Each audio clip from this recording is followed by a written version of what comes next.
Agora eu quero que você pegue a palavra de Deus. Toda a igreja se coloque de pé, por favor. Quero que você abra no segundo livro de Reis, capítulo 4, versículo 2. Segundo livro de Reis, capítulo 4, versículo 2. Veja se tem alguém ao teu lado sem a palavra de Deus e mostre onde nós vamos ler. Acharam? Acharam? Segundo livro de Reis, capítulo 4, versículo 2. E Eliseu lhe disse: que te hei de eu fazer? Que te hei de eu fazer? Declara-me, que é o que tens em casa? E ela disse: tua serva não tem nada em casa, senão uma botija de azeite. Forte, não? Eu vou repetir só a resposta dela. A parte final do versículo. E ela disse: tua serva não tem nada em casa, senão uma botija de azeite. O que é que ela tinha? Só uma botija de azeite. Eu imagino uma botija que dê para você segurar com a mão, não é? Não é grande. Só uma botija de azeite. Agora eu falo mais uma vez o que é que ela tinha em casa e você repete em seguida. Vamos lá. Tua serva não tem nada em casa, senão uma botija de azeite. Amém?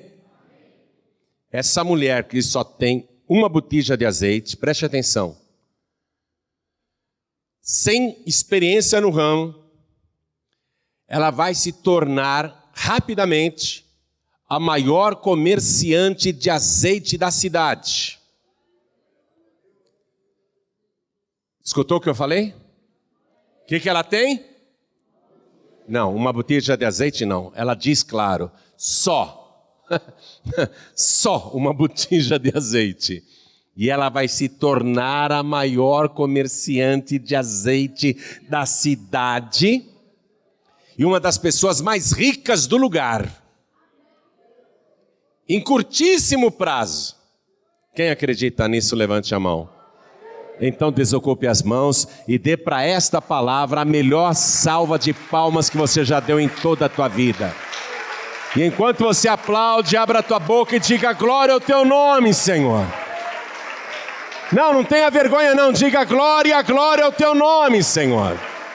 Você que está pela primeira vez aqui, abra a boca e diga glória ao teu nome, Senhor. Isso, aplaude, aplaude. Quem está ouvindo ou assistindo à distância, junte-se a nós agora e aplauda também.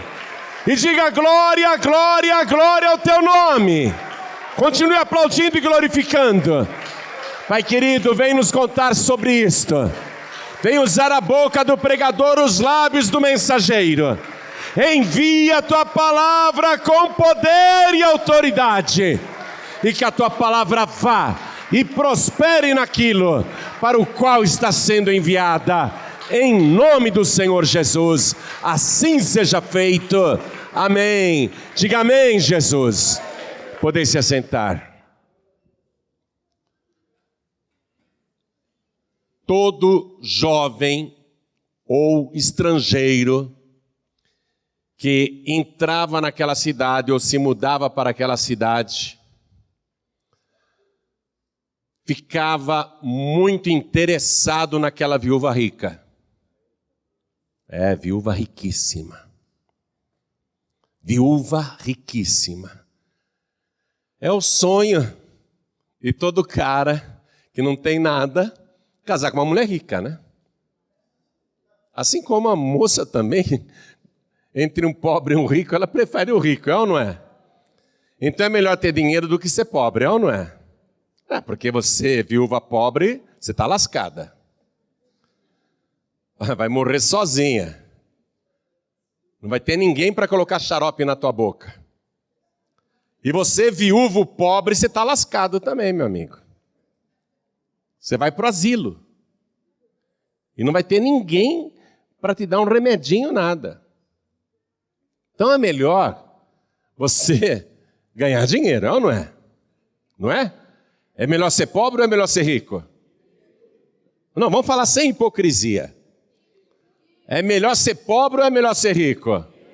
Não, vamos falar para valer. Fala de boca cheia. Não, você prefere ser pobre ou prefere ser rico? Tem que assumir, eu quero ser rico. Não com aquela ganância louca que leva a pessoa a fazer qualquer coisa, até passar por cima de princípios. Não, ficar rico, rica, honestamente, com a bênção de Deus. Prosperar dignamente. É ou não é? Quem quer isso, levante a mão. Todo mundo é digno, isso é digno. Eu leio a palavra de Deus e o que eu encontro nela é que pessoas que não tinham nada, pessoas pobríssimas, enriqueceram em pouquíssimo tempo. E foi o caso dessa viúva. Essa mulher era muito pobre. Então, quem queria saber da história dela, quem estava interessado naquela viúva rica, conhecia imediatamente o passado dela. Porque davam a informação, ela era famosa na cidade. Essa mulher não era rica, não. Mas ela herdou? Não. Alguém deixou alguma fortuna para ela? Não. Mas como que ela ficou rica desse jeito, com esse comércio de azeite tão próspero?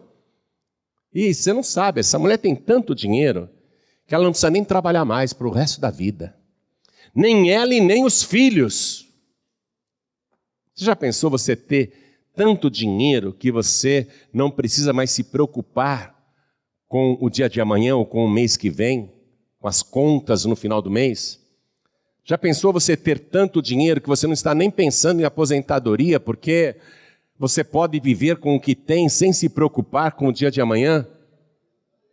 Já pensou você ter tanto dinheiro que tenha certeza que os seus filhos, mesmo que você morra, mesmo que você falte, os seus filhos não passarão necessidade?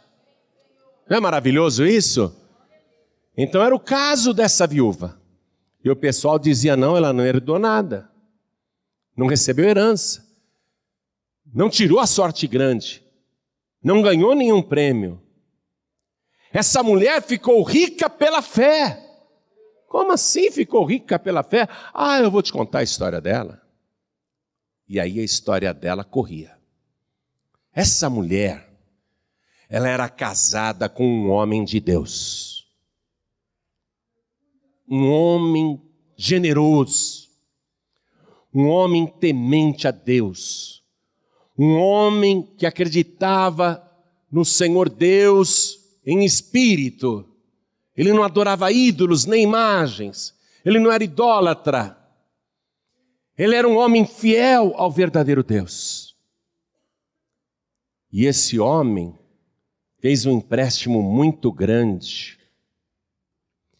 Fez um empréstimo muito alto. Não para ele. Ele nem emprestou o dinheiro para ele. Ele emprestou o dinheiro para sustentar profetas, para sustentar homens de Deus que estavam sendo perseguidos. E aconteceu que esse homem morreu e deixou a viúva com todas as dívidas do empréstimo que ele tinha feito. E os credores começaram a pegar tudo que ela tinha em casa. Levaram as cadeiras, levaram as mesas, levaram as camas. E por último, queriam levar os filhos como escravos. Porque naquela época havia escravidão. Quem não conseguia pagar a dívida, a pessoa, ela mesma, ou ela se vendia como escrava para quitar o débito, ou os credores pegavam os filhos. E por último ficaram ameaçando de levar principalmente os filhos dela como escravos. E ela ficou apavorada quando tentaram tocar nos filhos e separá-los dela. Ela foi falar com um homem de Deus chamado Eliseu. E como você não entende hebraico, eu vou te falar, Eliseu significa Deus é a minha salvação. Você vê, ela está numa situação periclitante mesmo, de desespero, e ela compreende que só existe uma saída: Deus é a minha salvação. Está começando a pegar aí? Hã? Quem aqui está endividado, levante a mão. Está devendo? Hã?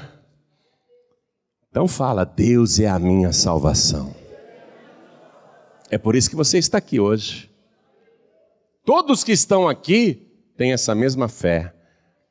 Nós podemos estar com problemas, podemos estar em dificuldades, podemos estar sendo perseguidos, estamos na iminência de perder as coisas, mas cada um de nós aqui diz, Deus é a minha salvação. E ela foi procurar o profeta, cujo nome significa Deus é a minha salvação. E o profeta perguntou para ela, o que é que você tem na sua casa? O que é que eu vou fazer por você? Me diga, o que é que você tem na sua casa? E ela disse para o profeta, a tua serva não tem nada, só uma botija de azeite. Era tudo que ela tinha, porque as coisas de casa já tinham sido levadas pelos credores. Ela estava na última mesmo. O próximo passo dos credores era levar os filhos para a escravidão. Pastor João Ribe, mas isso era permitido? Era possível fazer isso mesmo? Levar pessoas como escravas por causa de dívida? Naquele tempo era, na época de Eliseu. Vá comigo só para a gente aprender melhor a palavra, no livro de Êxodo, capítulo 21. Livro de Êxodo, capítulo 21. É tão bom a gente aprender. Versículo 2. Se comprares um servo hebreu, 6 anos servirá, mas ao 7º ano sairá forro, de graça. Judeus podiam comprar judeus como escravos. E seja qual fosse a dívida, a pessoa teria que trabalhar 6 anos em regime de escravidão, para pagar a dívida. No 7º ano, o credor era obrigado, se ele era hebreu e obedecia a palavra de Deus, e se o escravo que ele tinha comprado por causa de dívida também era hebreu, o credor era obrigado a liberar o escravo 6 anos depois. Ele saía forro, de graça. Isso no tempo de Eliseu. Mas na época de Cristo, e podemos contar aí, entre Eliseu e Cristo, nós podemos contar uns 850, 880 anos depois, você vê, tantos séculos depois, a escravidão, por causa de dívida, continuava. Vá comigo aqui no Evangelho de Mateus, capítulo 18. Evangelho de Mateus, capítulo 18, versículo 23. Você vê? Era comum. Mateus 18, 23, quando Jesus contou a parábola do credor incompassivo, quer dizer, o credor sem misericórdia, o credor que executa a dívida mesmo.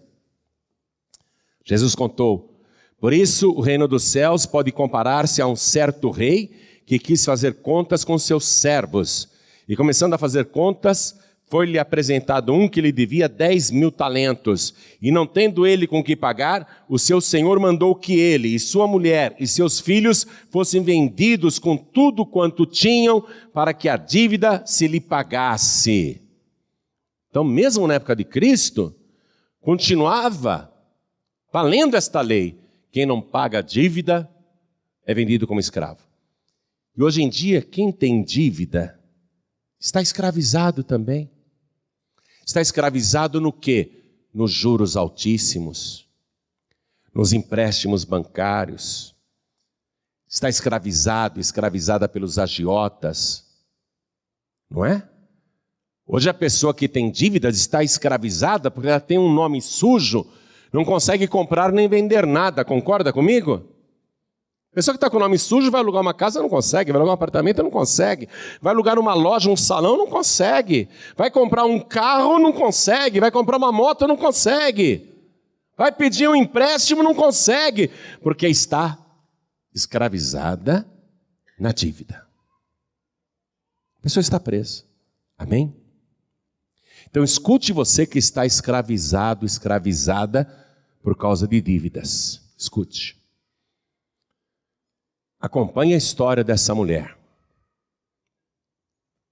Então ela disse, em resposta ao profeta Eliseu: a tua serva não tem nada em casa, só uma botija de azeite. Aí o profeta disse para ela: então faça o seguinte, você e os teus filhos peguem na vizinhança vasos emprestados. Muitos vasos. Tudo que vocês puderem juntar. Coloquem no quarto. Aí a senhora pega aquela única botija de azeite. Olha o que o profeta está falando para ela. A senhora pega aquela única botija de azeite, fecha a porta do quarto e comece a despejar dentro de qualquer um dos vasos. Comece a despejar. A senhora vai ver que não vai parar de sair azeite da botija. Aí enchendo um vaso, a senhora vai e começa a encher outro. E não vai parar de sair azeite da botija. Aí encheu o segundo vaso, a senhora pega e derrama no terceiro vaso e vai enchendo com a pequena botija, porque é tudo que ela tem. Esse é o capital de giro dela. Esse é o capital do negócio dela. É tudo que ela tem. Só que o que ela tem está abençoado. E o profeta diz: faça isso. Encha todos os vasos que conseguir. Aí a mulher acreditou no profeta. Ela podia dizer: esse Eliseu é maluco, é doido. Ela podia ter virado as costas e falado: eu vou fugir da cidade antes que levem eu e os meus filhos de escravos. Mas ela acreditou na palavra que ela ouviu. E ela manda os filhos irem de vizinho em vizinho, vizinha a vizinha. Por favor, minha mãe está precisando de vasos emprestados, podem emprestar? Para que é? Não, vaso vazio, vaso vazio. Tem vaso vazio aí? E os filhos foram levando e ela dizia: coloquem no quarto. No quarto. Chegavam com mais vasos, coloquem no quarto. Encheram o quarto de vaso que quase não dava nem para se mexer. Aí ela pegou aquela botijinha de azeite com fé. Você tem que ter fé. Você tem que fazer as coisas pela fé. Aí ela com fé começa a despejar no primeiro vaso. E não para de sair azeite. E ela vê o vaso enorme enchendo e não para de sair azeite dessa botija pequena. E ela vai enchendo, enchendo. Encheu! Opa! Como pode? É Deus. Isso é Deus. Você viu aqui, ouviu aqui os testemunhos?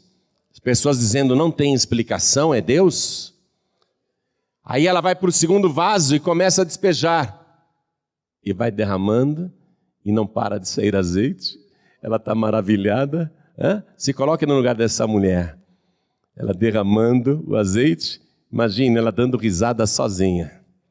Imagine os filhos dela em volta dando risada. Imagine ela dando glória a Deus. O milagre acontecendo e ela rindo à toa, dando glória a Deus. Dá glória a Deus porque o milagre vai acontecer na tua vida. Deus vai prover multiplicação na tua vida.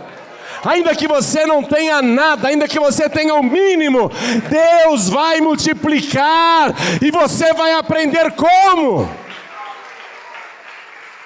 Acredite na palavra do profeta. Não duvide quando você ouve. Ela encheu todos os vasos e diz a palavra que quando ela encheu o último vaso, ela perguntou para os filhos: não tem mais vasos na vizinhança?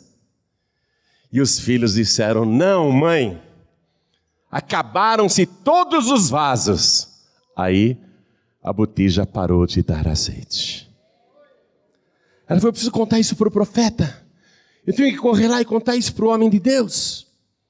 Profeta, profeta, funcionou! Eu não falei para você que ia funcionar?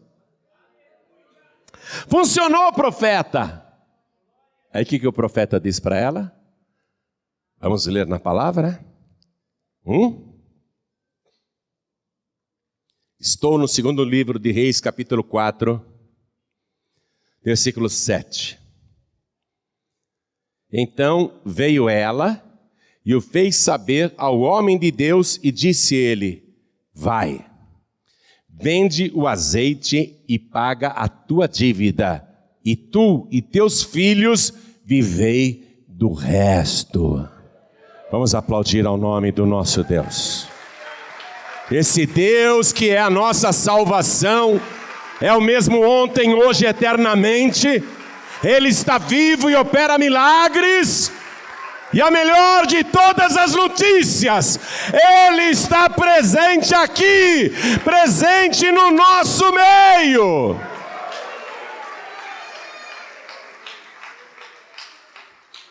Ela pagou todas as dívidas.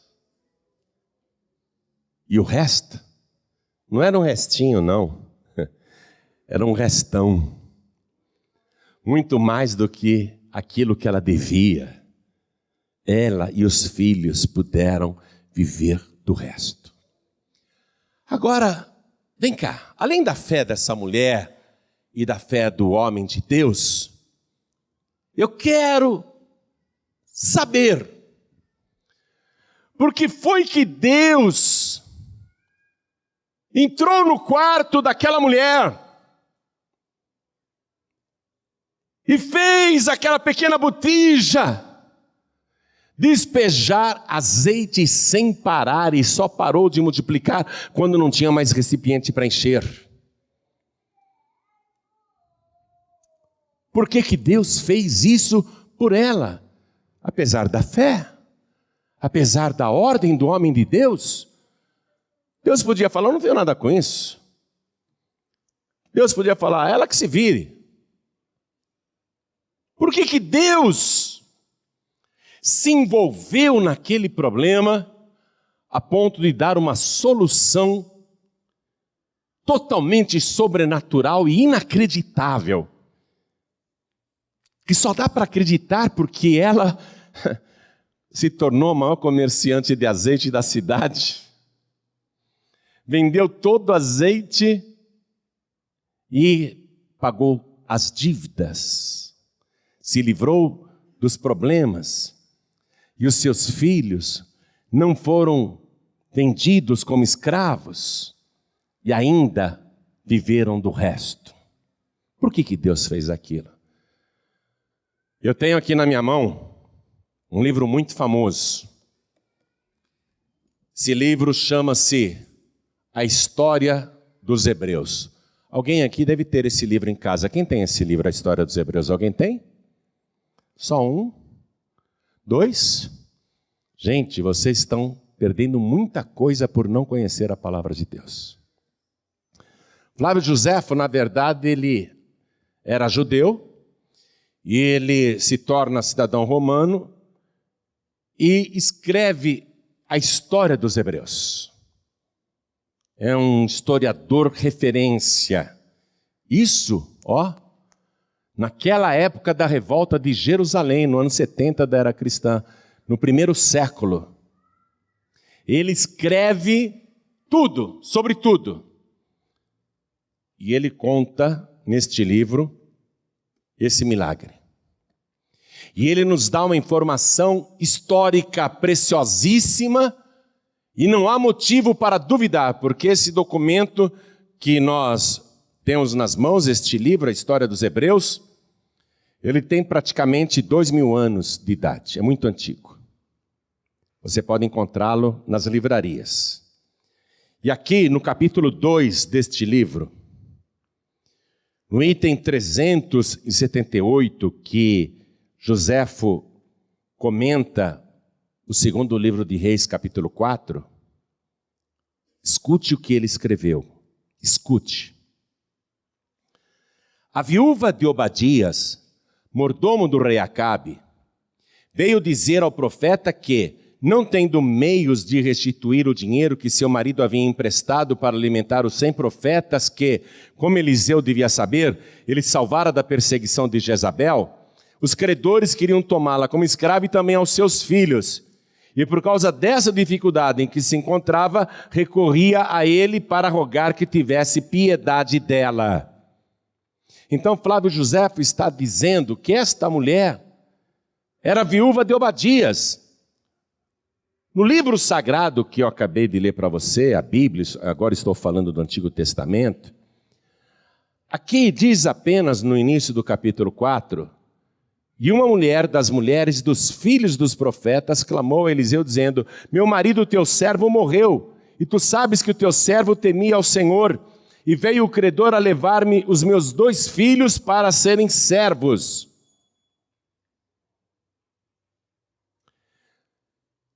Não há a referência do nome do marido dela, mas o marido dela era conhecido do profeta Eliseu.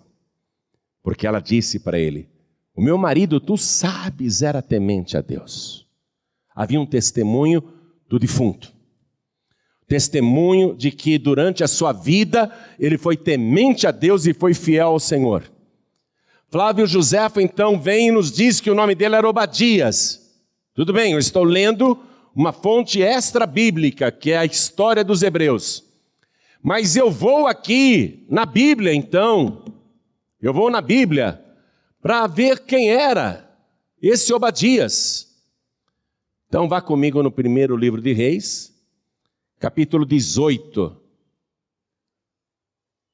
Porque o Joséfo disse que ele era mordomo do rei Acabe. Vamos ver se a história de Joséfo bate mesmo. Primeiro livro de Reis, capítulo 18, versículo 3. E Acabe chamou a Obadias, o mordomo. E Obadias temia muito ao Senhor. Diga, Obadias temia muito ao Senhor. Porque, olha só, o versículo 4.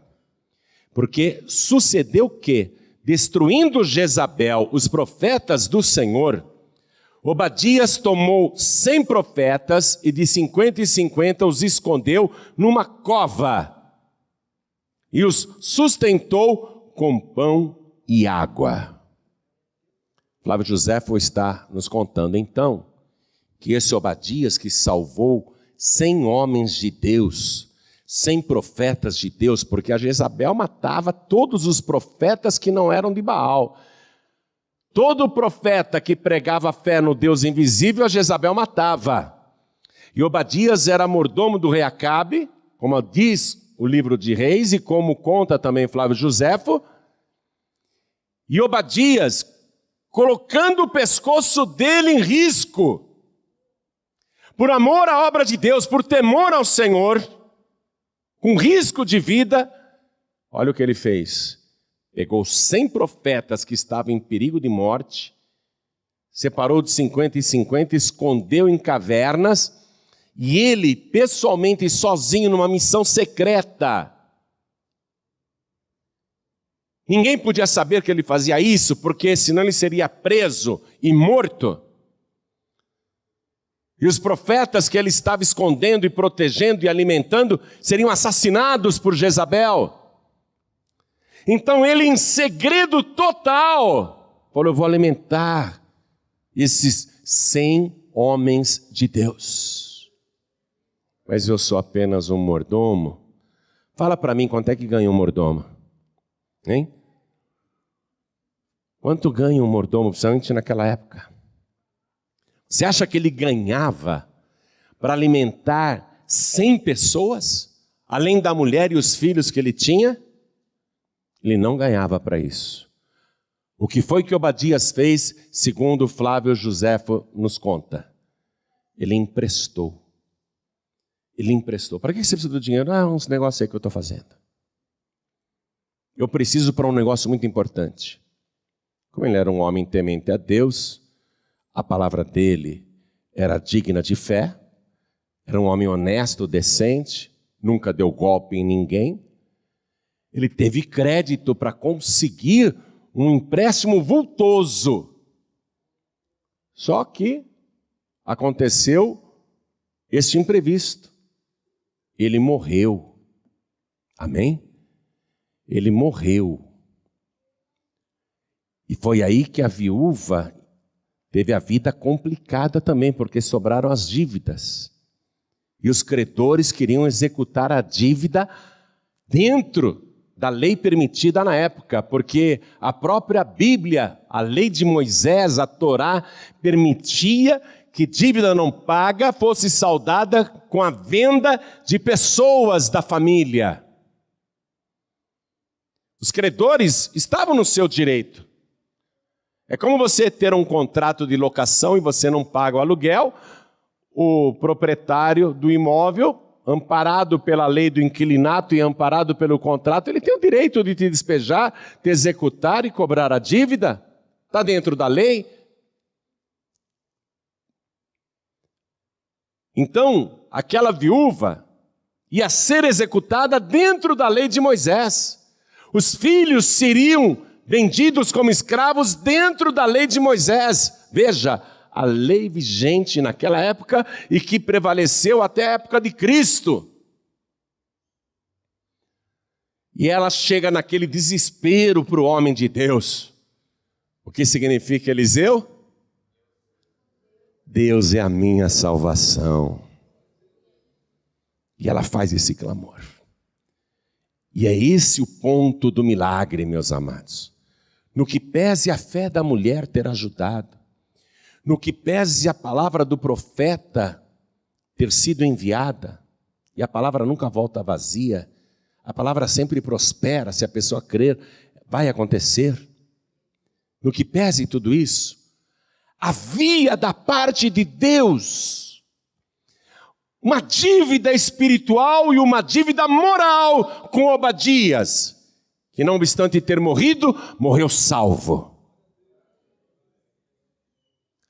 Deus tinha um compromisso moral e espiritual com Obadias, que sustentou 100 pregadores, 100 homens de Deus, que arriscou a vida, que colocou a própria família em segundo plano, para proteger aqueles poucos pregadores que ainda não tinham sido assassinados. Deus, com Obadias lá no paraíso, observando a situação da viúva e dos filhos lá na terra, Deus falou: o que Obadias fez pela minha obra, pelos meus servos, pelo meu reino, tem que ter retribuição, e eu vou retribuir. E vou retribuir muito mais do que Obadias fez. Eu vou retribuir muito mais do que o empréstimo que ele fez para sustentar a minha obra. Eu vou fazer com que o dinheiro se multiplique de uma tal maneira que o empréstimo seja liquidado, a dívida paga e mais. Obadias no paraíso pode ficar tranquilo, porque eu vou prover o sustento para a sua viúva e para os seus filhos até o fim de suas vidas. E foi por isso que Deus foi lá e tocou na botija de azeite e aconteceu a multiplicação. O nosso Deus, escute isso, é extremamente agradecido e nunca se esquece daquilo que nós fazemos por Ele, pela sua obra e pelos seus servos. Quando você faz uma oferta para Deus, como eu ouvi testemunhos aqui, eu não podia dar, pastor, eu dei o dinheiro. A minha dívida de 160 mil reais no banco, alguém foi lá e pagou. Não foi isso, Alex? A minha dívida, a dívida da minha mulher, estava lá no banco, quitada. Quitada. O nosso Deus vê todas as coisas em secreto, mas recompensa publicamente, para que o nome dele seja glorificado. Meu amado, minha amada, você está em boas mãos se confiar nesse Deus. Se você proteger a obra desse Deus, se você sustentar a obra desse Deus, você não tenha dúvida nenhuma que Ele vai te retribuir, e a recompensa de Deus será também para os teus descendentes e para a tua família. Deus falou isso para Abraão, quando Abraão fez o maior sacrifício de toda a sua vida, a maior oferta que ele já tinha feito. Deus disse: Abraão, porque me fizeste esta ação, e não me negaste o que você tinha de mais precioso, o seu único filho, eu juro por mim mesmo, que deveras te abençoarei, e grandissimamente multiplicarei a tua descendência, como as estrelas que estão no céu, e como os grãos de areia que estão na praia do mar. E a tua descendência possuirá a porta dos seus inimigos. Você vê? O que Abraão fez abençoou a sua descendência até aos dias de hoje. Quando Jesus contou a parábola do ajuste de contas do rei com os devedores, ele falou: o reino dos céus é assim. É como um rei que chamasse os seus súditos para acertar as contas, e um que lhe devia muitos talentos, não tendo como pagar, o seu senhor mandou que ele e a família fossem vendidos como escravos. E aquele devedor, não tendo como pagar, se ajoelhou aos pés do rei e começou a chorar e a dizer: Senhor, tenha misericórdia de mim, tenha paciência que tudo eu te pagarei.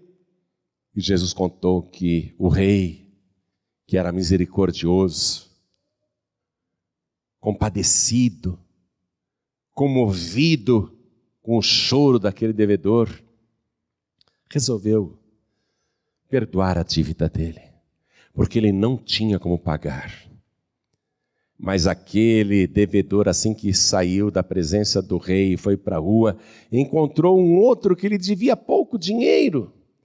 E ele pegou aquele devedor, que lhe devia muito pouco, e o agarrou pelo pescoço e lhe dizia: pague-me o que me deves, senão vou mandar te prender, senão você vai virar escravo.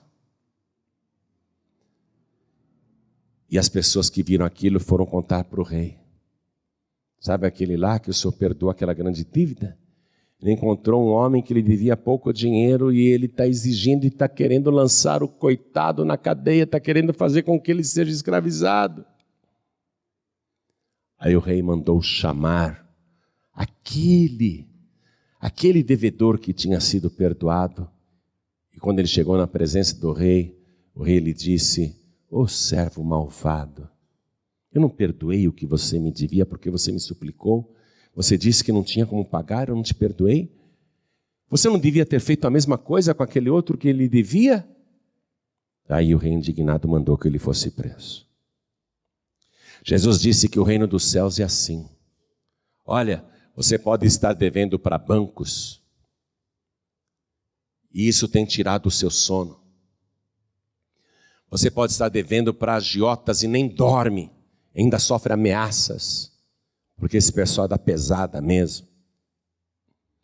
Você pode estar devendo para muita gente, mas a maior de todas as tuas dívidas é com Deus. E você não tem como pagar. Nem eu, nem você. Nós só temos uma chance de escapar da prisão que é o inferno. Nós só temos uma chance, que é possível escapar da escravidão eterna. Só uma chance. É que o grande Rei, compadecido com o nosso choro, com o nosso apelo, com o nosso pedido, nos perdoe totalmente. É a única chance que eu e você temos de não sermos lançados na prisão futura. Então toda a igreja se coloca de pé. Você deve ir para muita gente, mas principalmente para Deus. Você precisa tratar dessa dívida com Deus agora. Você tem que tratar dessa dívida com Deus agora. Liquidar essa dívida. Liquidar essa dívida com Deus. Você não tem como pagar.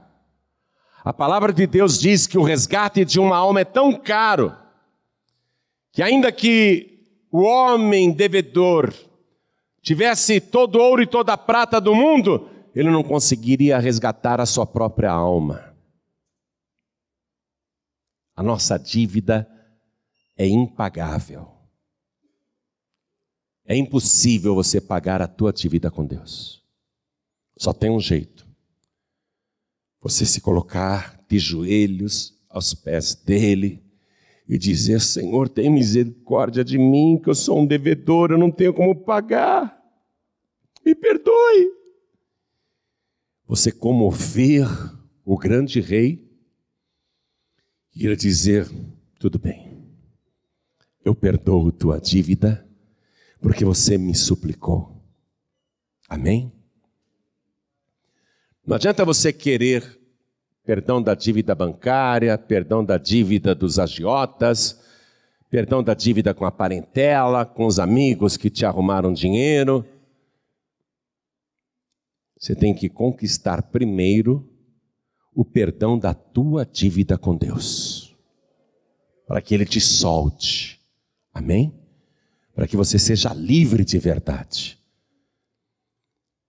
Jesus, Ele veio aqui na terra e nos diz o Evangelho que Ele pagou o preço de redenção por nós. Uma dívida impagável, uma dívida que eu e você não tínhamos como quitar.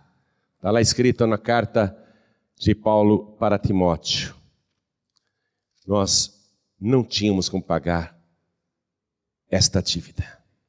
Diz assim a primeira carta de Paulo para Timóteo, capítulo 2, versículo 3.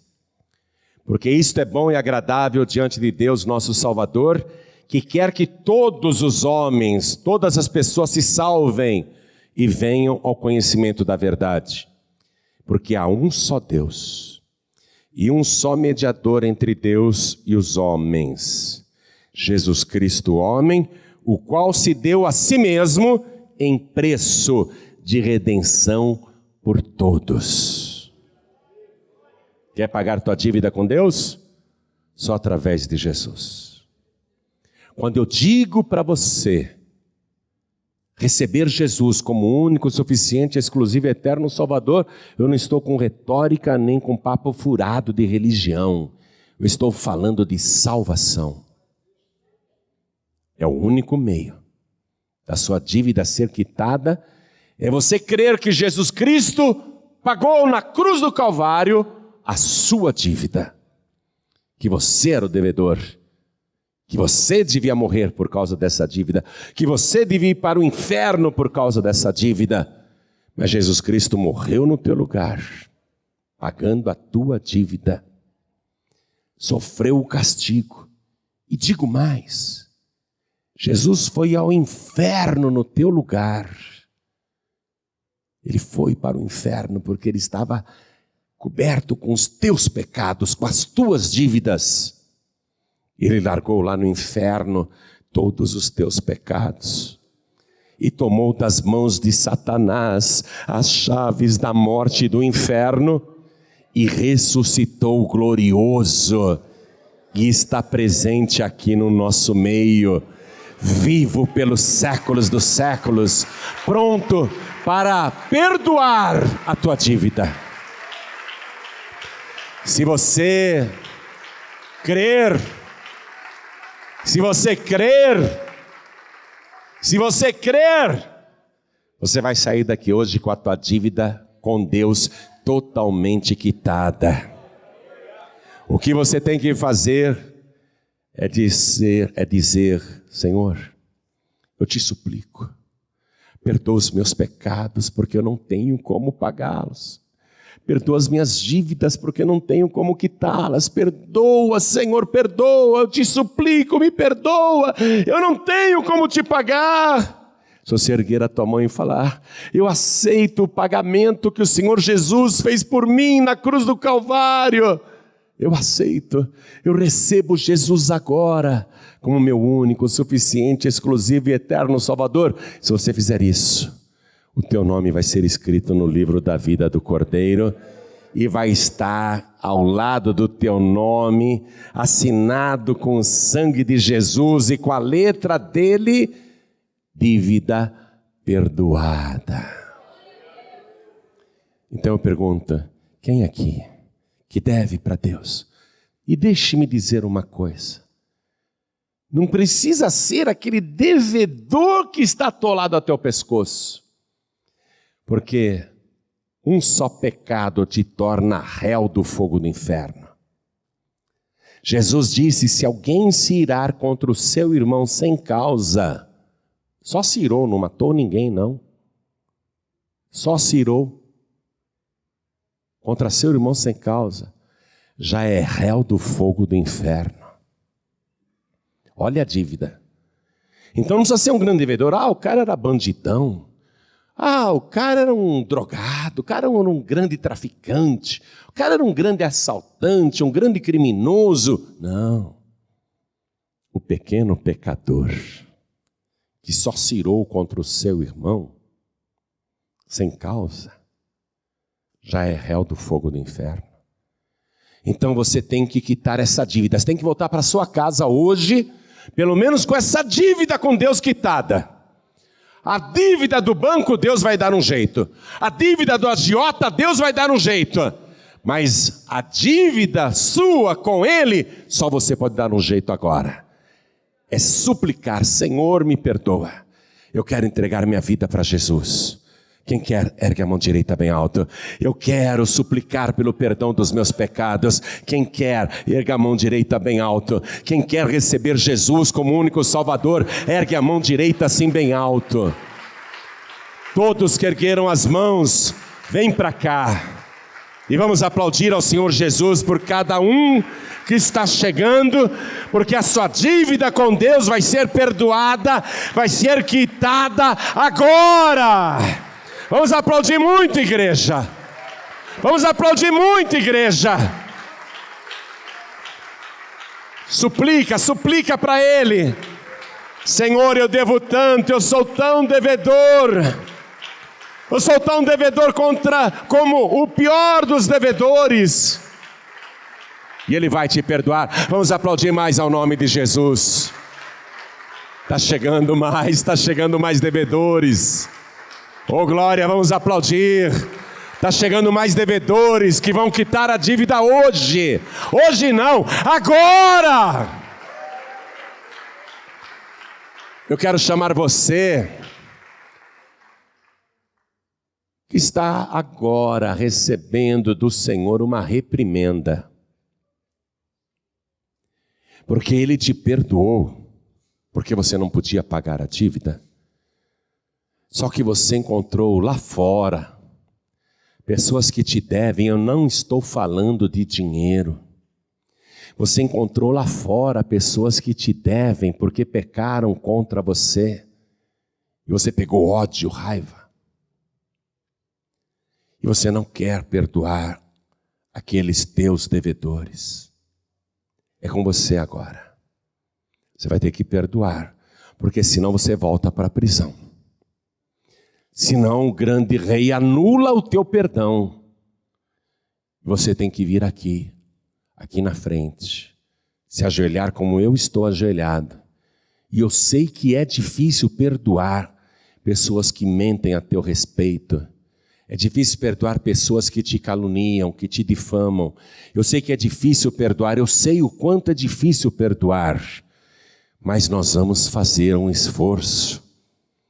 Porque se a gente não perdoar os nossos devedores, o nosso Pai que está no céu não perdoa as nossas dívidas. Nós vamos ter que perdoar os miseráveis que nos devem.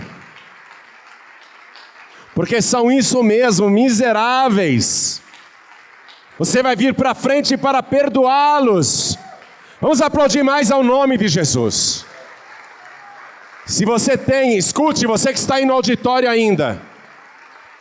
Se você se lembra agora que tem alguma coisa contra alguém, pelo teu próprio bem, sai do teu lugar e vem aqui para frente, se ajoelhar e perdoar também os teus devedores.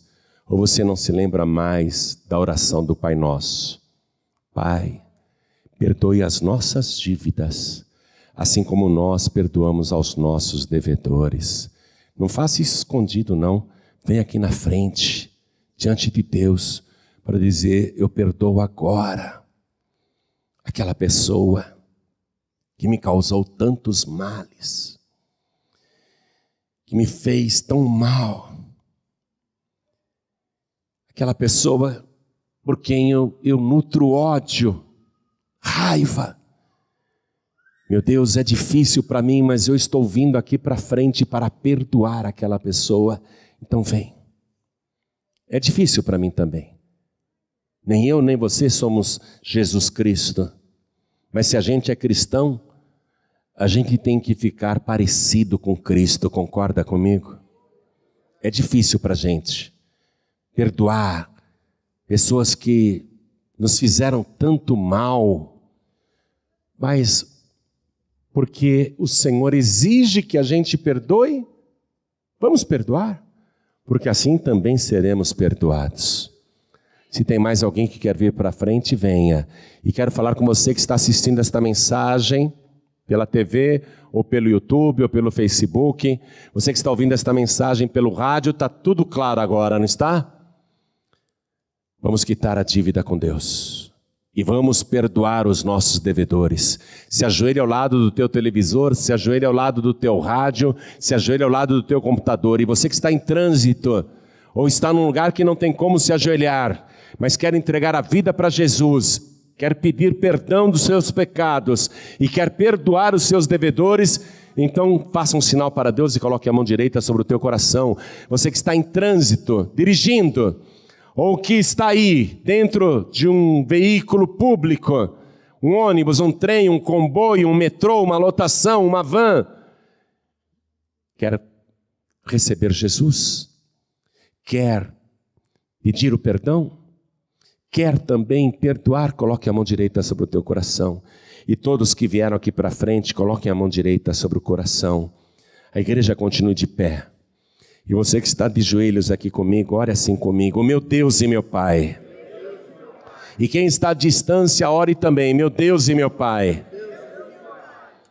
Eu ouvi a tua palavra. O Senhor é o Deus generoso, que sempre retribui, que nunca se esquece daquilo que fazemos pela tua obra. O Senhor sempre recompensa. E o Senhor é o Deus que também não esquece quando a gente erra, a menos que a gente peça perdão. Aí o Senhor esquece os nossos pecados. Então eu estou de joelhos, eu estou com a minha mão direita sobre o meu coração, te suplicando o meu perdão. Perdoa, Senhor, as minhas iniquidades. As dívidas que eu tenho aqui na terra não são nada, mas a dívida que eu tenho com o Senhor é que pesa. É desta dívida que eu quero ficar livre. E é por isso que de joelhos eu suplico pelo meu perdão. Perdoa as minhas dívidas, e eu também perdoo agora os meus devedores. E peço ao Senhor que escreva o meu nome e confirme o meu nome no livro da vida. E escreva do lado: dívida quitada, dívida perdoada. Eu quero voltar para minha casa sem nenhum pecado. E eu declaro que para isto eu recebo o pagamento que o Senhor Jesus fez por mim na cruz do Calvário. Eu recebo agora o Senhor Jesus como meu único, suficiente, exclusivo e eterno Salvador para todos sempre. Amém.